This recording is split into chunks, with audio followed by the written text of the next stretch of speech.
Hello Internet, and welcome to my live reaction for Fire Brigade of Flames, Chapter 153.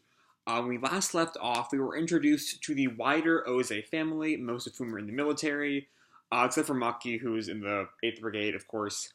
And it was a mostly harmless chapter, and then we got to the end, where Maki's detective brother found a secret lab in the Nether, and that's where we left off last time. Before we begin the reaction proper, just a reminder, I have my straw poll in the description down below, so go check that out. Let me know what you want to see me review next month. Winter season is very quickly approaching. So yeah, let's jump right on into chapter 153, Order. Our cover picture is a rock symbol. Listen to the hero's music. We open right where we left off with the brother, whose name is Tashigi, I think, and his partner examining his underground lab. They're both kind of looking, flashlights and pistols drawn. The partner turns to Tashigi. What is this? Some kind of laboratory? No clue. I mean, the army had no knowledge about this, right? And then he notices something. Look over there.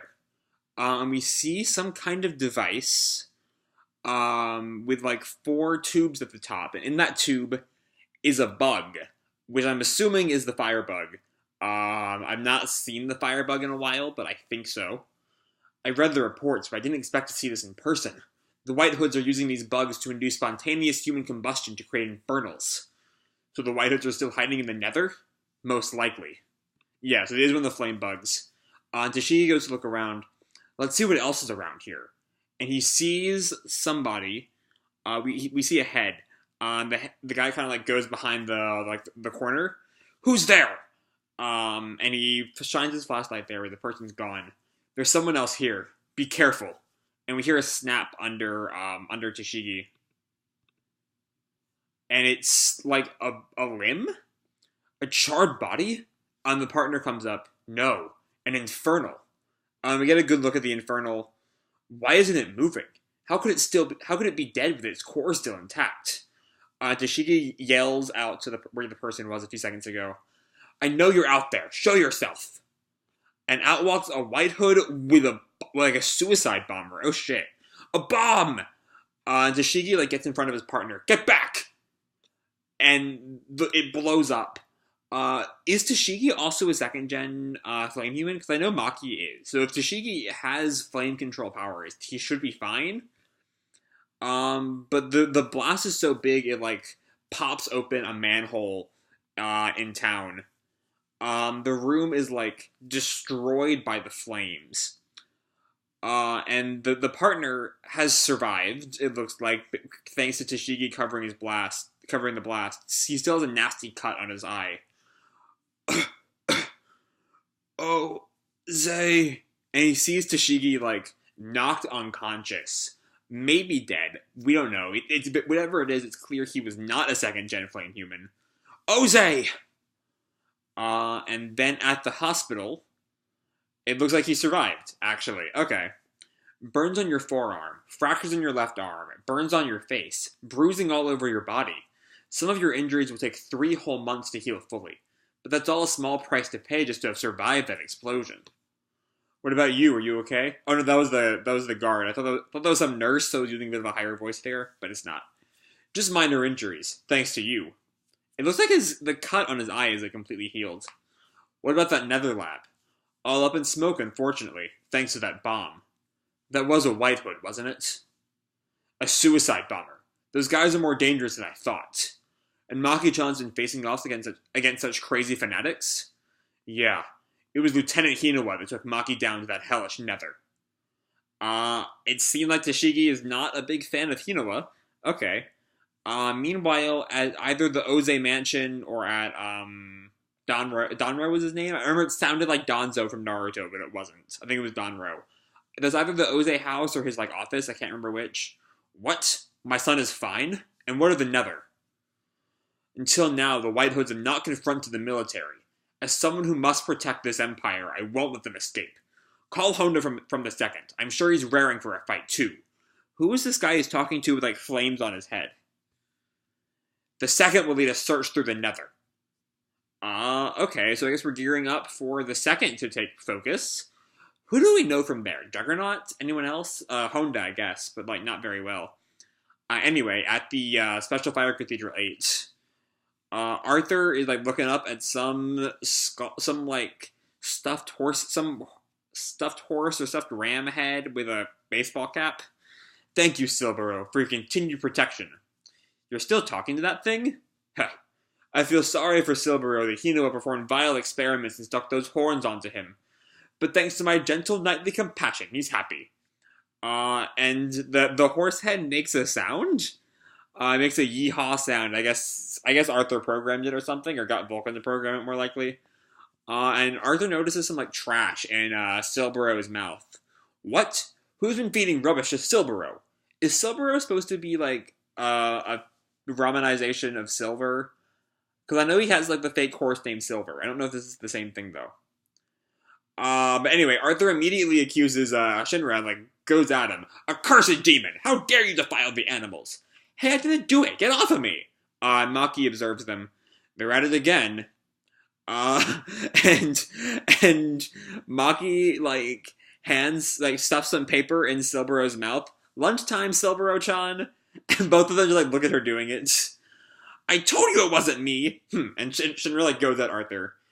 And Iris, Tamaki, and Maki are all chatting with each other. Vulcan already told you the burrito doesn't eat paper. You shouldn't even do that to goats. Even if the black goat already ate the letter?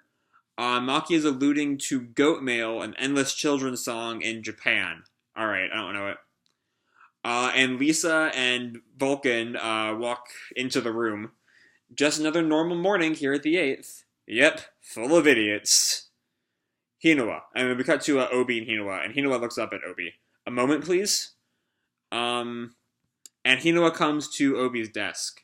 Take a look at this, and he slides him a sheet of paper. It came from the army this morning. Mission Explore the Nether's hidden laboratories? The army is going to the Nether?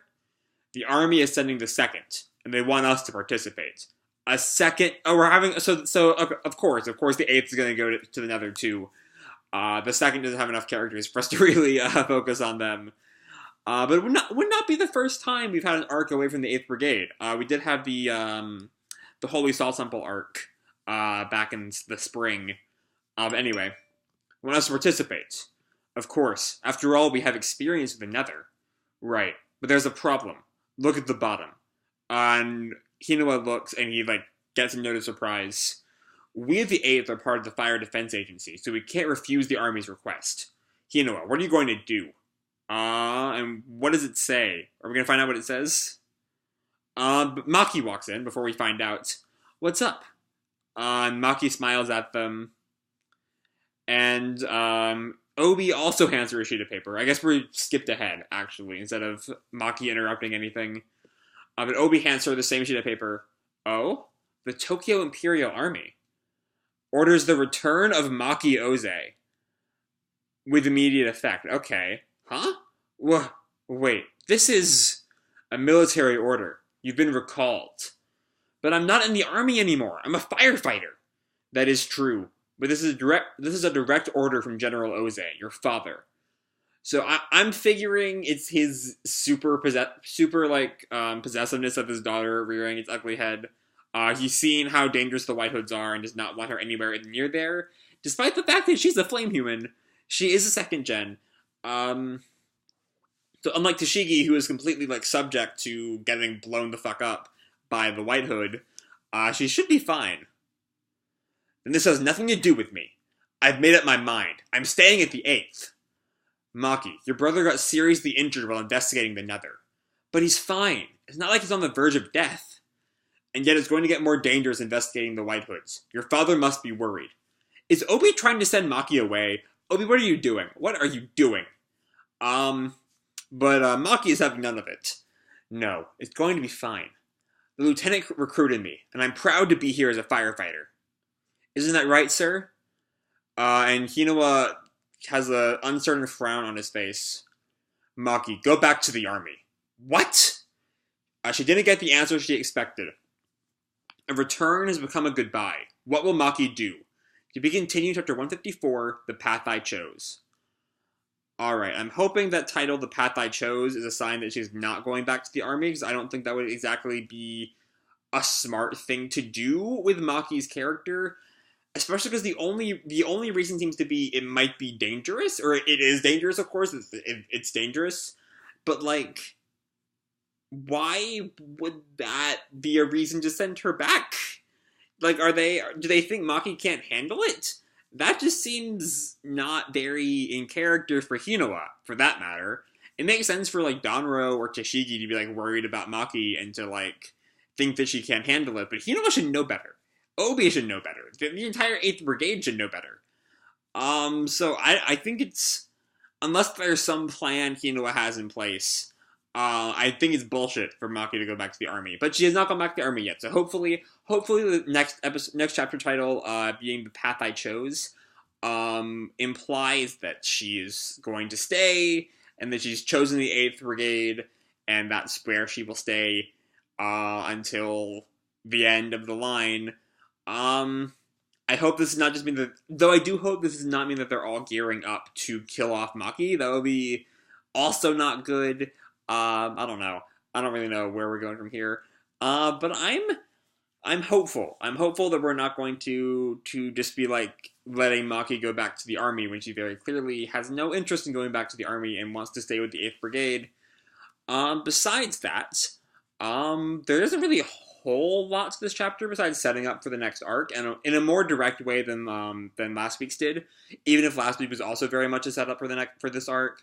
This one is very clearly a setup, while last one, I kind of mistook last one for another, like, filler chapter, even if looking back on it, the next time blurb for 151 did say the new arc begins, next time, and so 152, of course, would be the new arc. So I was just stupid last time. The more interesting thing is that we find out that the White Hoods use suicide bombing, which is interesting. Especially given they should have 3rd-gen flame humans, so I don't know why they need suicide bombing. But I don't know. Besides that, there isn't really a whole lot besides we're going back to the Nether. I don't really know what's gonna happen in there, even. Like, it doesn't really have the climactic feeling of the first Nether arc. With everything, like, hurtling into the reunion with Sho. That's not really a part of this, and it doesn't really seem like this is not another pillar arc, as the 7th pillar is nowhere to be seen. There is not even any new characters to suggest being the 7th pillar. So I don't, unless Tashigi ends up a pillar, but I'm not predicting that at all. But yeah, there isn't really a whole lot for me to go into with this week's chapter, so I'm gonna leave this off here. It was a good enough chapter. It serviceably entered us into the new arc and gave us a new development for Maki, who has not really gotten much in the way of character development at all, in this series, really? I can't think of any she's gotten. So yeah, I think I'm going to leave this video off here. Hope you all enjoyed the chapter and the video. If you did, feel free to drop me a like or subscribe or fill out that straw poll down below, please. Only one more month until it goes.